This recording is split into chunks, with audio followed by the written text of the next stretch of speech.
But yeah, before then, we have some positive news from the Howard Schultz "Suck My Dick" department. What did Starbucks do here, David? Well, we got a lot of Starbucks news, and I think most people watching this are aware there has been a historic rise of unionization efforts within the company, including successful attempts in Buffalo, and we'll go back to that place in just a moment. But we want to start with the positive here, right? Because there's some technical aspects to how this union was formed and the specific strategy that has been successful here that are actually very interesting. I mean, this attempt is very, very novel and new. It's not typical for example, for an organization to sort of try to do this store by store strategy for a company that is as large as Starbucks. And there's some reasons that hasn't been attempted in the past, but it's paying off. And we're seeing a huge wave of people who are working at Starbucks saying, enough is enough. It's time to join together with my brothers and sisters and form a union. And we want to take a moment to celebrate that because it's a very exciting development in this country.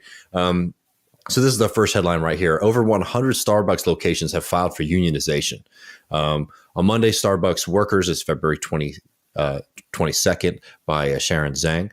On Monday, Starbucks Workers United announced that they had officially surpassed 100 locations filing for union representation, marking a milestone despite the company stepping up its union busting efforts.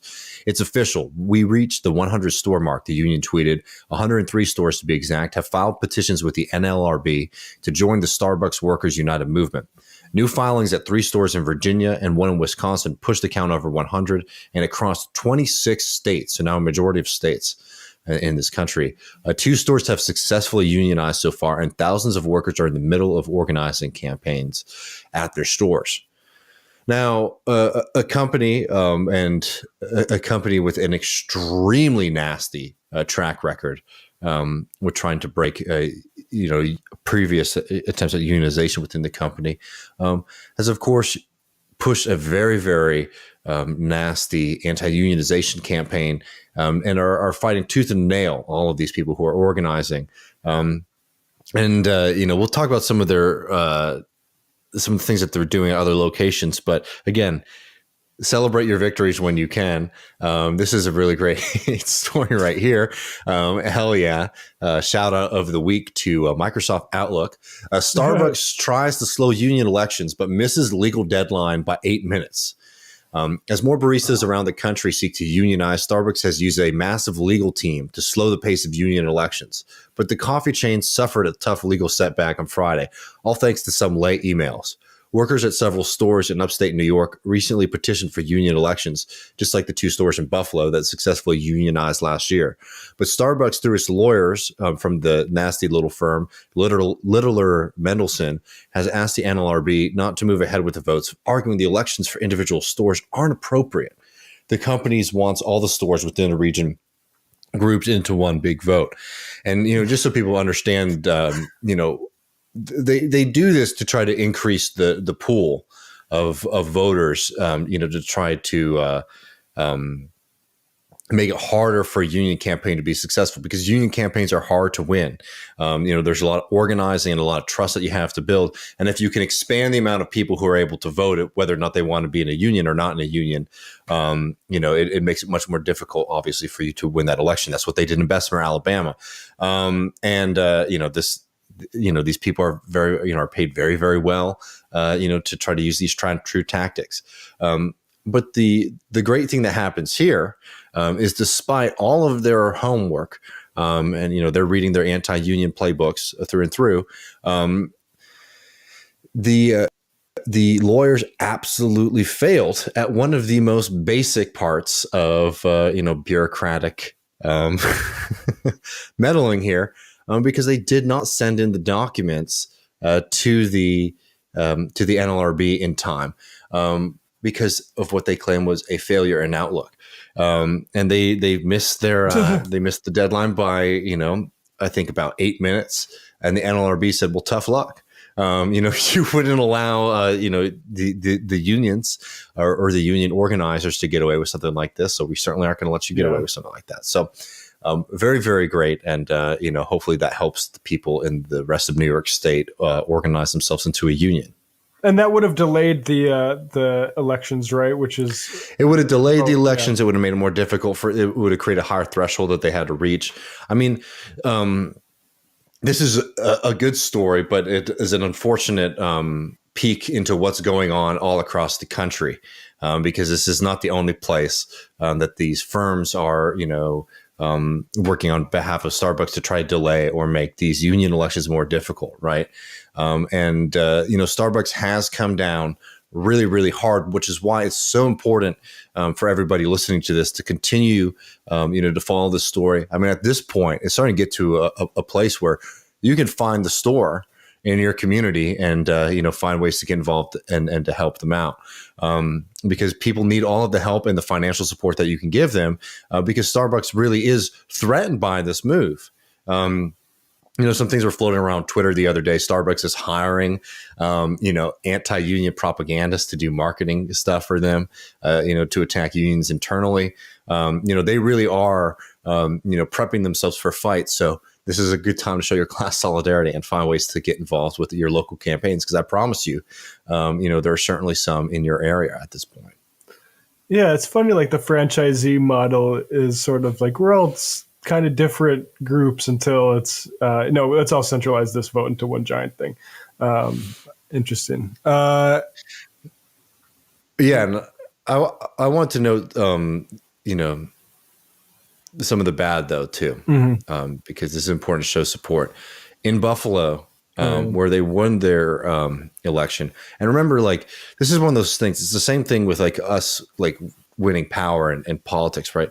Winning the union representation is like only the beginning of the fight, right? Because then you have to win your contract negotiations, right? Like these are like long-term fights, and companies like Starbucks are very willing to take their time and wait for people to stop paying attention to start to retaliate. So this is from a More Perfect Union.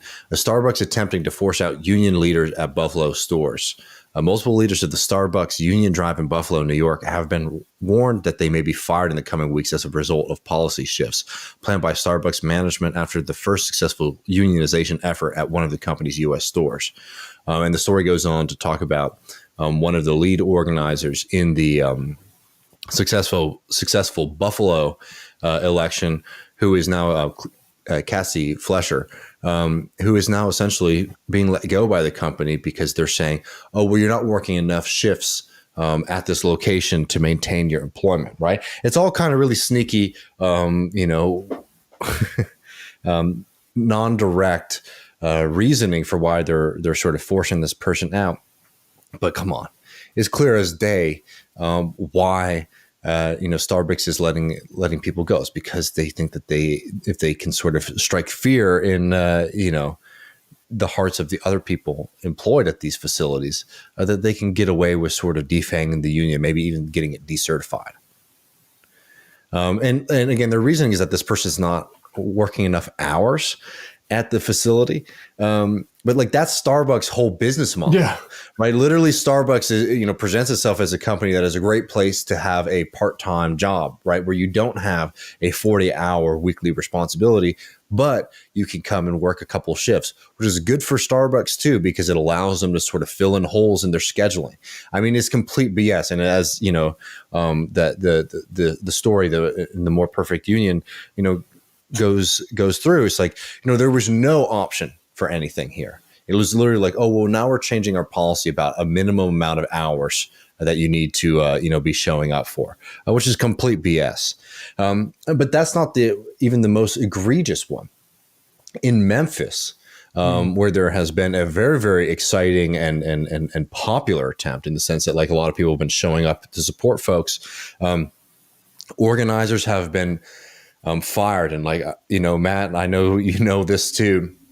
They've been fired for the most BS stuff, like things that are like technically in the rule book in some, small print somewhere on page 72, but rules that nobody follows. Things like, oh, we opened up the door after the store was technically closed to let an Uber Eats worker pick up some, the food, Yeah. or, oh, you went behind the counter after your shift and you weren't wearing your apron, Yes. which is not allowed technically, right? Again, which everybody does, including management and including owners. Yeah. But now it's being used retroactively to, force out people. It's selective or opportunistic enforcement, basically. And this is, again, and like, it's just, it should be clear as day to people right now that Amazon is engaged in extremely illegal and unethical union busting. And the real shame here is that in this country, we have a very toothless system for enforcement of labor law. But I want to share this right quick because this is, again, from More Perfect Union. This is Memphis, and this is just showing the kind of really, really nasty ways that Starbucks is trying to prevent unionization from happening at their stores across the country. And also is a reminder of how much this company fears community involvement and community engagement in this process here. So we can watch this and let the video speak for itself. Because they knew you guys were coming today, and because we were having our sit-in and we were speaking to media today, they have closed our store. They're saying it's because, yes. They're saying it's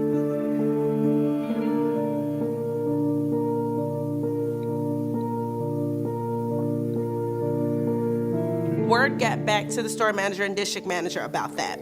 So today our store was closed. They said it was because of a positive COVID case, but and history has it, we've never closed the store immediately and all day for COVID cases. Right. Usually the store manager and district manager tried to find a way to keep that store open for the day, but today we were completely closed. It's completely anti-union. Obviously was a plot and a ploy to stop everything we were trying to do today. Well, all the more reason not to. Yes, exactly. It should speak to the real fear that this company has of union and worker power. This is a company that's so greedy, they're willing to potentially infect the public and certainly infect their own employees, by keeping, their store open when people have had, positive tests for COVID.